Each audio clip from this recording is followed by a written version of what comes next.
De thrombectomie, l'idée ça va être d'aller déboucher une artère à l'intérieur du cerveau qui vient de se boucher chez un patient en fait, qui fait un accident vasculaire cérébral ischémique. Voilà.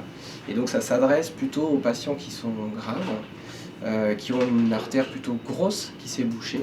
Et nous, en fait, avec un système de sonde, en fait, des tuyaux, on va aller au contact du caillot pour essayer d'extraire ce tuyau avec deux grandes techniques. Une technique en fait, qui repose sur une aspiration du caillot, une seconde technique qui repose sur un trappage du caillot, avec une possibilité éventuellement de coupler les deux techniques.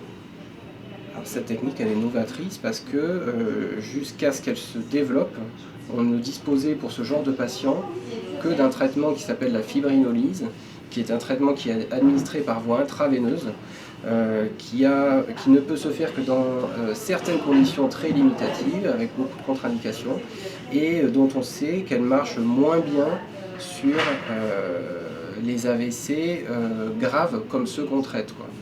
Voilà. Plus le caillot est gros et plus il se bouge près, et moins en fait il va être dissous par la fibrinolyse.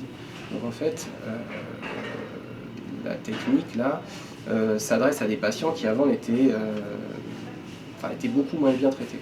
Ça améliore leur pronostic, ça évite des décès. Oui, c'est une technique qui est très jeune mais qui a montré